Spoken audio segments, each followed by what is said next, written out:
I would like in mature companies for CS to say CS, for them to really be the customer's friend and do what's best for them, pass opportunities or work with sales. When things come up for expansion, it's really those metrics: gross revenue retained and net revenue retained, retention percentages, CSAT scores, NPS scores, renewals, which factor into GRR and NRR, and potentially opportunities passed. If expansion is kind of a non-issue, if you're growing accounts and adding seats is just a daily thing for a customer success manager, hey, maybe some upgrading or upselling can be credited to them because they're doing that at those points. But if it's something where you're really making a pitch through sales, where it's a different product, really something that maybe costs a lot of money, I think that you're not doing the company a favor by really measuring the success of CS through revenue goals in terms of expansion revenue, upsells, cross.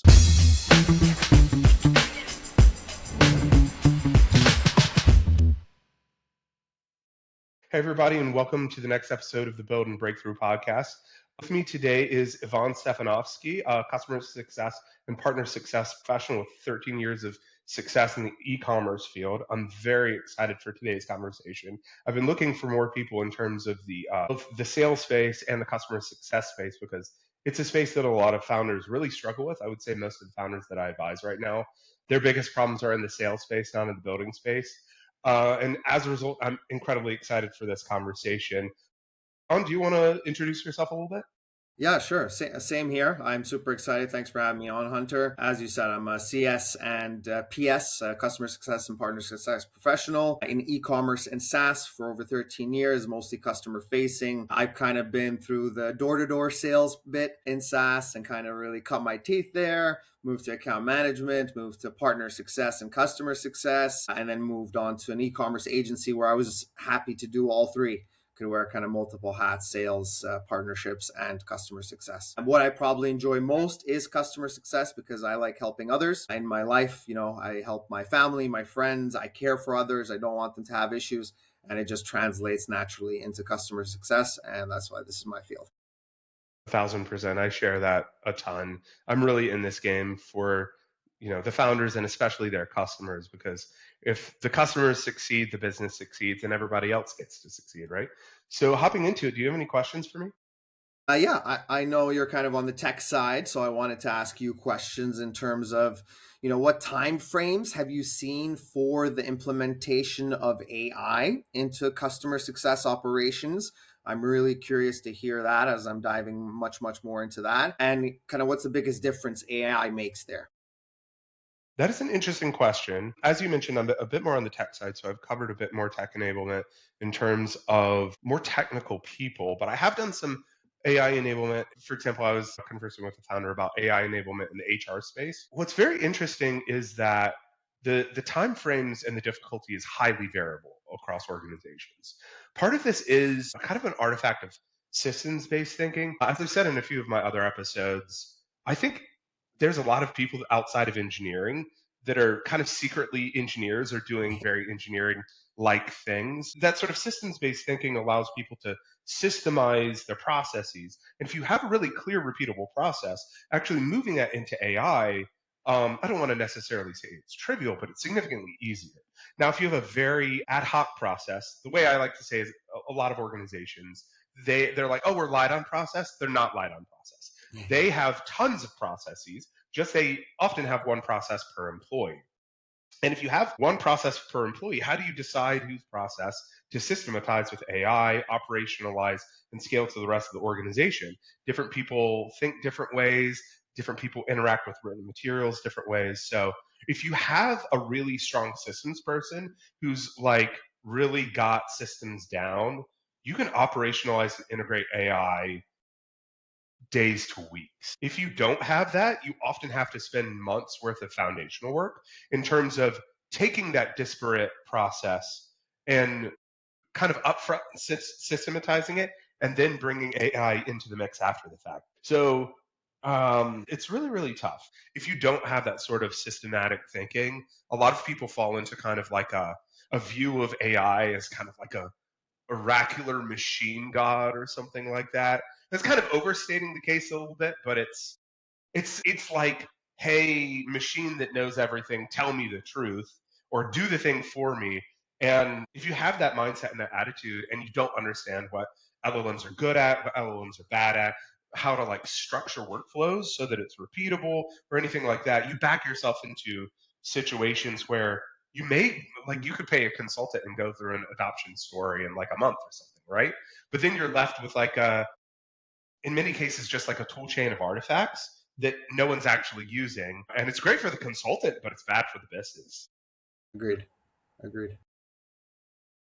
So, hopping into the main topic here, I wanted to dig into customer success versus sales. So, I see a ton of founders. Their principal problem is, since they're earlier, moving towards product market fit and really figuring out how to get in front of valid customers and get customers to buy things, which is more of the sales space. But historically, I viewed kind of customer success and sales as two sides of the same coin, which is different from I think the viewpoint of a lot of other people. It's not enough to just get someone into the organization if they're not appropriately enabled and if their needs aren't met by the product. As a great example, one of the companies I worked with for a while, they had really high platform fees.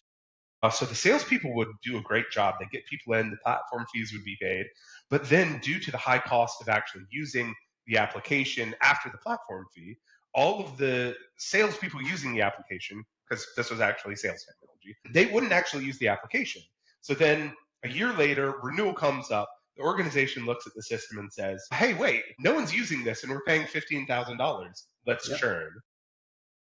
Yeah. Yeah. I totally get that. I really kind of agree that in some senses they're the same side of the coin, as in they have to work together. They have to be on the same page.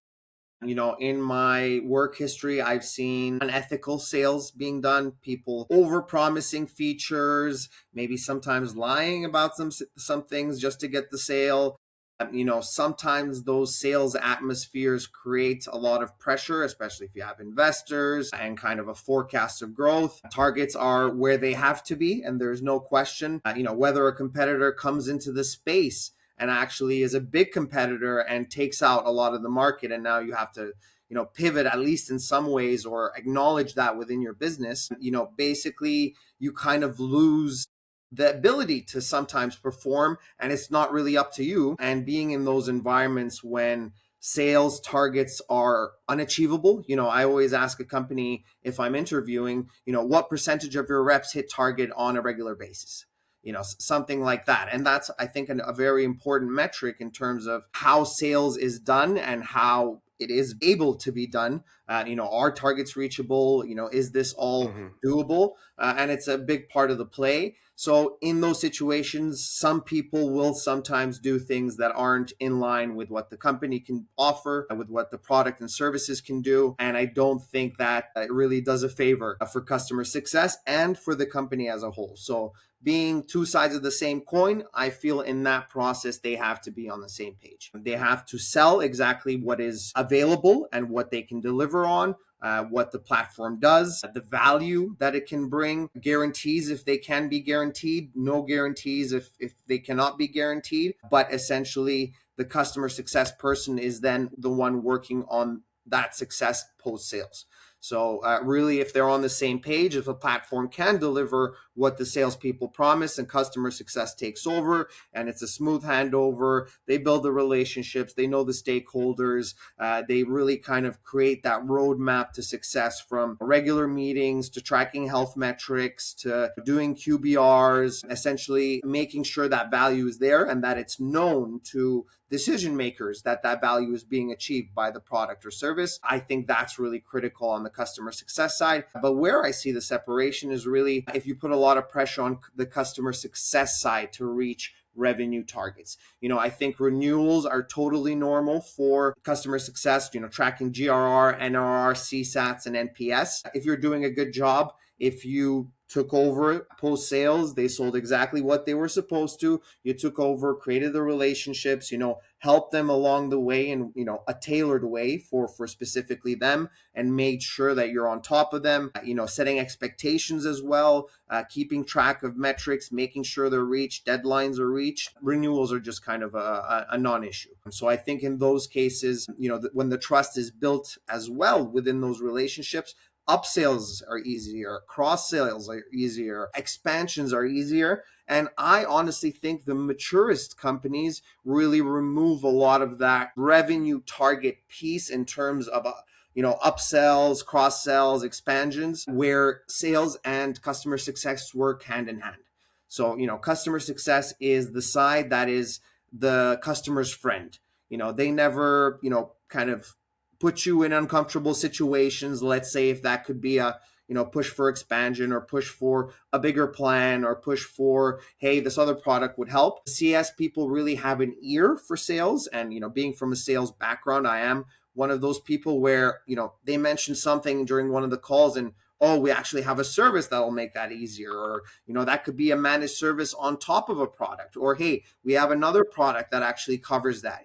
When you're deep in the relationship, kind of discussing things as friends, really getting that side out of them, those opportunities become easy to find. And I prefer companies that have sales work hand in hand with customer success, when they can be tracked on opportunities past potentially to sales, but not necessarily. I don't want customer success to ever get into that pressure room sales environment, because then customer success is not doing what's best for the customer. If it's, again, a company with investors, targets where they need to be, competitors came into the space and now it's harder to sell, whatever the reason might be, they should not be then the ones that are potentially, doing unethical sales, over promising, promising things on the roadmap that are going to come way later, but promising them sooner.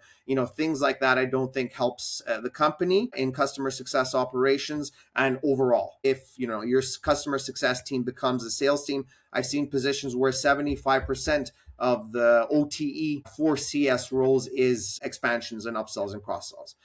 They're really not motivated to be that customer's friend and to do what's best for them. They're motivated to, reach targets. And if targets are hard to reach, I'm not saying it's in all companies, but if targets are hard to reach and there's a lot of that pressure, CS could then be doing some of what I've seen in sales. So I would like, in mature companies, for CS to say CS, for them to really be the customer's friend and do what's best for them, pass opportunities or work with sales when things come up for expansion. But it's really those metrics, GRR, gross revenue retained and net revenue retained, retention percentages, CSAT scores, NPS scores, renewals, which factor into GRR and NRR, and potentially opportunities passed. If expansion is kind of a non-issue, if you're growing accounts, and adding seats is just a daily thing for a customer success manager, hey, maybe some upgrading or upselling can be credited to them because they're doing that at those points. But if it's something where you're really making a pitch through sales, where it's a different product, really something that, maybe costs a lot of money, I think that, you're not doing the company a favor by really measuring the success of CS through revenue goals in terms of expansion revenue, upsells, cross-sell. So that's kind of my take on it. I know most companies see sales and customer success as the same, but then my question is, why customer success? Why not just sales? Sure. I have a couple questions. Yeah. Going back to one of the things that you said, I wanted a little bit more detail. You mentioned that one of the first things that you ask about is how many of your reps are meeting their quota.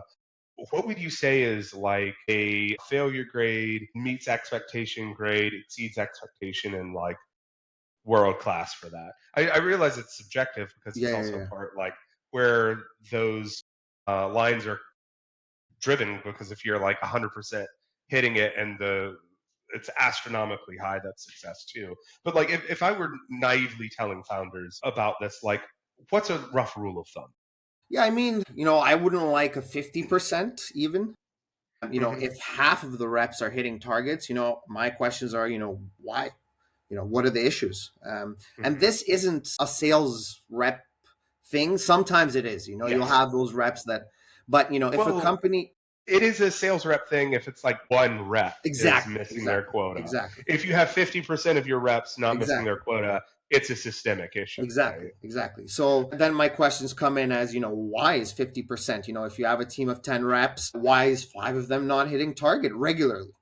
That becomes a business issue, not a sales rep issue. So, if someone is onboarded properly, if they are taught the platform, if they are become partner experts, if they're provided the resources and materials that they need to do their job, if they're provided the coaching and mentoring to improve, if things are an issue, then I don't think these issues happen. Also, sometimes it's due to things like investors where target has to be here and everyone's at 50%, 75% of the target, the whole team. I've seen that happen as well. So right away, that tells you the targets aren't set where they need to be. I know investors want them there, but that is not the reality of the Yeah, situation. it is a very different thing to kind of have that wishful thinking of like, what if every rep got, let's say, $5 million each or something like Yeah, that, yeah, when each one's regularly clearing like 500 or something like that. It's like, exactly, exactly. I can wish for the moon. I can wish for a catamaran of yachts lashed together. That doesn't necessarily mean that I'm going to get it. And in the same way, wishing for a higher quota doesn't necessarily mean that you're going to get it. Yeah, I mean, just because your quota is high doesn't mean that, like, if it's not achievable, you're not forecasting realistic business outcomes. And it's going to have a ton of downstream effects across your hiring efforts, your retention efforts, your growth efforts, everything across the board, Yeah. right? And those investors that I'm mentioning that were wishing it was those numbers, and then when they find out, quarterly or however long they meet, that those the wishes aren't being met, you're going to have problems, top down to everyone from that. And I've seen that happen as well. So I think again that's a business issue. If you're seeing that almost all your reps are never hitting targets, that's a business issue. That the targets Absolutely. aren't where they need to be. Coaching maybe isn't where it needs to be. I see coaching as a pretty big Yeah, miss for a lot of yeah, organizations. Like, pretty trivially, if you have a great rep and just have that rep, instead of just like grinding out meetings or grinding out cold phone calls or grinding out cold DMs or something like that, yeah, just having that person share some aspect of why what they're doing seems to be working, like, especially as the team grows, right? Like, mentorship becomes more and more impactful as you have larger organizations and as you go after more ambitious goals. yeah, yeah. I totally agree. And I've had in roles where we would listen to other people's calls to just kind of hear Yeah, how they position things, and I what are built some. software for that. Yeah, exactly. Now we have software. We used to use Gong in some places, but it is now ever present. So you can Mhm. definitely use that. Use the recordings. Go through. If someone had a really good sale with a really big company, let your whole team watch that. Or if someone's really good at selling, one piece of service or one piece of product, have them watch that and let them learn kind of some of the quotes. What are the angles they're using? So I think that's important, but it's also important for the managers to know that coaching and mentoring is important for them to Mhm. kind of create the environment for that, and To for them invest to in as it, well yeah. hopefully have some of that knowledge, maybe not all, to be able to coach the whole team, not just the reps coaching the team. So Right. your managers are hopefully experts in what you're doing as well. Hopefully. Yeah, I would like to mention one other thing in terms of the coaching and whatnot. yeah, I, being on the technical side, when I was working at SalesLoft, I worked on their dialer infrastructure, which was call coaching, call conferencing. But as an engineer, the ability to reference sales calls, especially successful sales calls, was helpful in terms of building a sales based product because it allowed me to develop my domain expertise and my understanding of how people were utilizing things like sales software and engaging in sales. So it has really multiplicative efforts across even departments that you would expect would be disconnected, right? Like, just because we had that practice, I don't know for sure whether I got to be a better salesperson. I probably did become a better I'm salesperson sure you because did. of that, but it certainly made me a better engineer too. The more that you can share that sort of visibility of like the customer and what the customer cares about and how to effectively engage with the customer, that's great knowledge that you can take back to building products too and understanding what you should be building, what you should be Yeah, prioritizing, yeah, etc.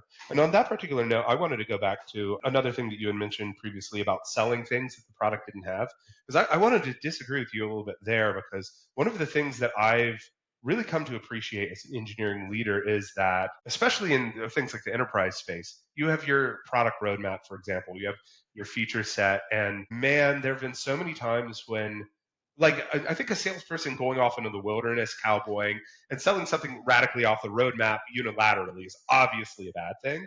But when a salesperson can, like, get that feedback of, like, hey, we need this particular feature, bring it back to the product team and see if, like, let's say this is a 10 million ARR deal. Like, this could be transformative to our approach to, like, Series B or something like that.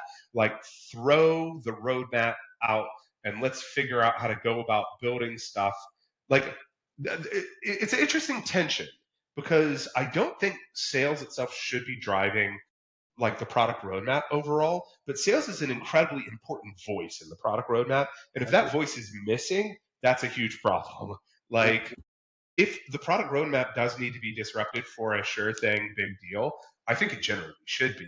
I Yeah. mean, or shouldn't you be serving your customer in that particular way? But similarly, like, I mean, it's easy to call out just discrete unethical behavior, like being like, oh yeah, the competitor does all that stuff. We do all that stuff too, even when you don't, right? Yeah. Yeah. Exactly, exactly. And I fully agree with you there. I think anyone customer facing is where you get your customer insights. I've Absolutely. seen as well a lot of, I've been an account manager when in a company when a freemium plan was implemented without us being considered or consulted about the freemium plan. And we were on the sales side. And when we saw the plan, we were right away like, oh my God, this is giving away everything that people need. There's going to be no reason for them to pay. And it turned out right. And that company had removed the freemium plan. If someone had just consulted us, we would have told them, no, this is not the right plan. So, some of that being disengaged, I think, is a problem for lots of companies. So I'm a big proponent for cross-functional work.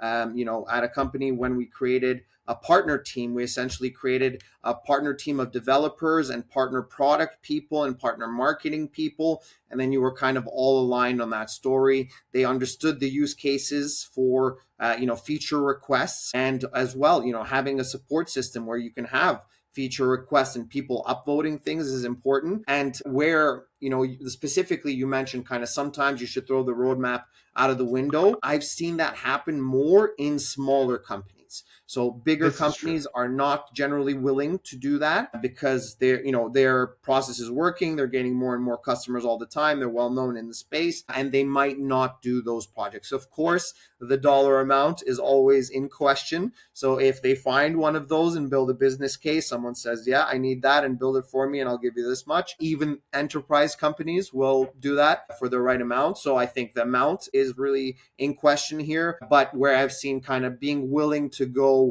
anyway in terms of product roadmap, when any customer requests almost anything, that generally No. happens in smaller companies. So yeah, there has to be some And sort of, yeah, go ahead. that specifically is a huge anti-pattern Yeah, too. yeah, Like, yeah. especially with AI right now, one of the really interesting things that I'm seeing is there's a lot of companies that are trying to, like, go to market with, oh, I have more features than the competitor, regardless of what the features are, right? Because features are, you can have AI bang out more features, right? But customers they don't just adopt a solution because it has more features. They adopt a solution because it does something for them. So, like, fundamentally, I have seen a number of organizations where, like, they let the sales motion just entirely whipsaw their product and engineering organization to a point where they build a bunch of disparate and unconnected features. And in many cases, they don't end up winning those deals to begin with. So it becomes this larger and larger and larger product surface of non-differentiating features that customers don't care about that nevertheless have an increasing maintenance and support burden, which forces scaling your engineering team, scaling your support team at minimum, scaling your product team, which means that your cost now is growing much faster than your real revenue, which is Yeah. the opposite of The the way way you that want. you want to go to business. Yeah, I totally agree there. I've seen that happen in companies, and definitely, yeah, you have to, it's kind of that bell curve, right? A lot of customers are going to be on those edge cases, but you really have to follow that middle and actually have, a feature request option or at least some way to track feature requests and to be able to actually decide and put that on the product roadmap. Of course, a single partner success manager or customer success manager can come in and say, hey, this customer really needs this. They're willing to pay this. Maybe you arrange some sort of deal where there's a prepayment, some sort of percentage to make sure that they're serious. Put it in writing to make sure that, once this is built, we will pay this much. So I think some of those pieces can be useful. But yeah, generally you're following that bell curve, the median, and what most people want, most customers and partners want. So I want to go back to another thing that you said a few minutes ago about the freemium, the free option that was offered without consulting the salespeople. Yeah, yeah, So one of the through lines that keeps recurring for a lot of the SaaS solutions that I work on is PLG, product-led growth. That's not necessarily freemium, but one of the topics that I was interested in discussing is sales compensation versus customer success compensation. And additionally, with the flavor of something like freemium or something like product-led growth, where there may be some set of users that can self-service, et cetera, how do you go about thinking about things like compensation when, like, let's say you have a customer success professional and that one of their clients undergoes remarkable growth inside of the system, but maybe they've gone after that growth themselves through a self-service portal or something like yeah, that? yeah. Yeah, great question. And I think there's a difference there between potentially self-serve and freemium. And from what I've seen mostly in my experience, the Absolutely. freemium customers aren't really supported too much. They wouldn't get their dedicated customer success manager. No. Yes, they can submit a support ticket and so on. So I think there's a distinction between that freemium and where you have self-serve. And self-serve, I've been in companies that have had self-serve and were very successful at 2xing the company year over year through self-serve, mostly self-serve. There was larger clients who would be the most prioritized and important ones, and you'd speak with them the most. But if someone is growing through self-serve, I think it's really important to have a tracking system internally to give you alarms and notifications of, hey, they're reaching to the top of their usage, hey, they're going over their usage, hey, they're adding lots of new users, even if it's to a freemium model. And I think most of that compensation would go on generally the sales side. They're the ones working with leads and they're the ones that would make that sale. So, especially from freemium to a paid plan, I think that's totally on the sales side, just because in an ideal world, they'll be getting those notifications seeing, hey, this customer is, past limits, or, they're adding a lot of users, or whatever the activity signals are for that product or service. And then they can go and set a call with that freemium user and say, hey, this is what else you'd get, and kind of upsell them and so on, because that's net new revenue for them and that's what they're tracked on. So that could be a source of sales for them, as well as, self-serve customers. I've been in a company where complex tech was being sold, and it would be hard for them to be successful in a self-serve world. So there was a lot Mhm. of those people that, didn't have the money and then dived in, went through the learning materials, got certified, went through the video recordings and really learned how to do it to themselves. But, the average customer wouldn't be successful without some help. So in those types of scenarios, you want to be able to, again, surface some level of activity, or even have a system where, you're having automated emails and they're telling you, hey, I signed up, but I don't get it. I need some help. And those are the ones where you're going in, and where I had in one company where we had managed services on top of the self-serve Mhm. model. And that's where you could potentially, as a salesperson, put in, or even as a customer success person, kind of hear of that need, pass it on to sales, again, in my ideal world. Or as a salesperson, maybe you're getting alerts that that they're not being successful. If sales is basically responsible for maybe the first couple or few months, I've seen that as well. They have to keep a deal on board for a few months to get the commission on that deal. So if you're hearing they're in trouble in those cases, essentially go in and offer something like a managed services, or what I used to do when I was an account manager in some of those positions is provide training. Go in and potentially build something with them within the platform first. Show them that it's doable. Give them that first wow moment of, this is what I wanted. Yes, this is exactly what I needed, and I'm getting it. There's a way to do it, and that gives them confidence to then continue self-serving. So kind of giving them that first win. So in terms of compensation, if it's really bringing a new customer on, I think it's sales. If it's on the customer success side and they hear someone struggling and a managed services could help, I think they could pass it on to sales. Or maybe you decide, hey, I'm going to give them some training, show them a little win, and then see if they continue to do well, or if not, we'll kind of change the plan up and move them to sales and have them offer managed services where we'll build it for you. No worries, it is at a higher cost. Is that something for you, or let's figure out a third option? Yeah, I personally love the model where there's like a significant degree of opt-in managed services because I feel like that's such a high value add for so Yeah. many organizations. Well, Yvonne, I want to be respectful of your time. This has been fantastic. Thank you very much for sharing your knowledge with us. Do you want to plug your pluggables? Yeah. I'm just, I wanted to say that I'm always open to connecting with people and chatting. So I'm currently consulting and always open to new opportunities. I do want to move to a full-time role. I kind of miss being dedicated to one mission and one team and kind of one goal. With consulting, I feel, I want to give 40 hours to each company that I'm working with, but I can't.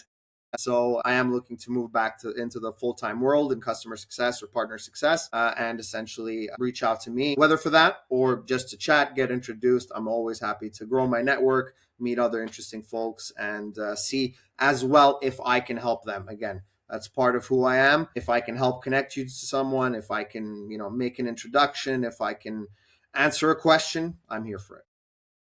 Absolutely. I'm the same way. I just love being out in the ecosystem, serving companies, serving customers, serving founders, and just really helping.